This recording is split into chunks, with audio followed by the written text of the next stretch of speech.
মিরপুর গাবতলী থেকে সাভারের কাউন্দিয়া আর বনগাঁও পর্যন্ত বিস্তৃত রাজধানীর ঢাকা 14 আসন। ভোটের হাওয়ায় এই আসনে এখন আলোচনার কেন্দ্রে দুই প্রতিপক্ষ, বিএনপির তুলি এবং জামায়াতের আরমান। ভিন্ন ভিন্ন কৌশল নিয়ে নির্বাচনী এলাকায় মনোনয়ন পাওয়া প্রার্থীরা গণসংযোগে ঘাম ঝরাচ্ছেন।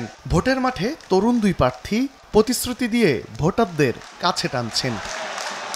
নারী নেতৃত্বের নতুন মুখ বিএনপির সম্ভাব্য প্রার্থী সানজিদা ইসলাম তুলি। গুম হওয়া ভাইয়ের সন্ধানে দীর্ঘদিনের আন্দোলনের ধারাবাহিকতায় প্রথমবার দলের মনোনয়ন পেলেন।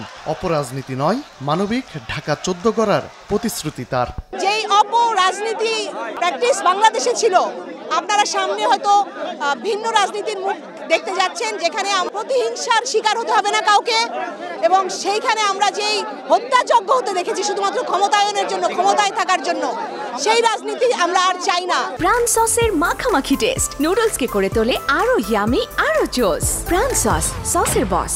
জামায়াত সম্ভাব্য প্রার্থী আরমান প্রতিশ্রুতি দিলেন, শত্রুতা নয়, লক্ষ্য হবে মানুষের কল্যাণ। একটি নতুন ধারার রাজনীতির সৃষ্টি করবে ইনশাআল্লাহ। আমার বোনকে সাথে নিয়ে আমরা প্রমাণ করব যে রাজনীতিতে প্রতিদ্বন্দ্বিতা মানেই শত্রুতা নয়। অবশ্যই আমাদের মধ্যে রাজনৈতিক তীব্র প্রতিযোগিতা হবে, কিন্তু এই প্রতিযোগিতা হবে মানুষকে সেবা করার দিক দিয়ে। আমরা যে রাজনৈতিক অঙ্গনে সহিংসতা দেখি, ব্যক্তিগত আক্রমণ দেখি, শেমিং এবং টাইমিংয়ের রাজনীতি দেখি, আমার বোন সানজিদা ইসলাম তুলিকে সাথে নিয়ে আমরা প্রমাণ করব রাজনীতিতে এগুলোর দিন শেষ। এলাকার ভোটাররা বলছেন, শুধু প্রতিশ্রুতির ফুলঝুরি নয়, উন্নয়ন, নিরাপত্তা আর কাজের রাজনীতি চান তারা। আমাদের এই এলাকার যে সমস্যাগুলো আছে, এই সমস্যাগুলো যে সমাধান করবে তাকেই আমরা ভোট দেব। যে আমাদের জন্য উন্নয়ন করবে, রাস্তাঘাটে কাজ করবে, আমরা যে যোগ্য মনে করবো তাকে আমরা ভোট দেব। তারা যে আমাদের আশাটা দেয়, ওইটা যাতে তারা পরবর্তীতে যখন ক্ষমতায় আসে ওইটা যাতে তারা পালন করতে পারে, এটাই আমাদের আশা থাকবে। ঢাকা 14 আসনের মিরপুরের এই বড়বাজার থেকে কাউন্দিয়া ইউনিয়নে যেতে হলে নৌকায় এখানকার হাজারো মানুষের ভরসা। স্থানীয়দের দাবি, একটি ব্রিজ হলে পাল্টে যাবে দুইয়ের যোগাযোগ ব্যবস্থা, কমবে ভোগান্তি।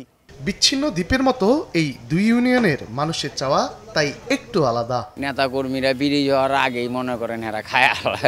এই 50 বছর ধরে আমরা এই অবস্থায় দেখতেছি। মাল সামাল নিয়ে পারে না, তোমার বড় বড় গাড়ি ঢুকা পারতেছে না, মানুষজন পারতেছে না। 96 সাল থেকে 2025 সাল এই পর্যন্ত ব্রিজের আশ্বাস যায়, কিন্তু ব্রিজ পাই না। প্রথমবারের মতো ভোটের মাঠে দুই প্রার্থীর লড়াইয়ে ফলাফলই জানা যাবে কে হাসবেন শেষ হাসি। তবে ভোটারের প্রত্যাশা, ভরসার প্রতিদান পেতে এবার আর ঠকবেন না তারা।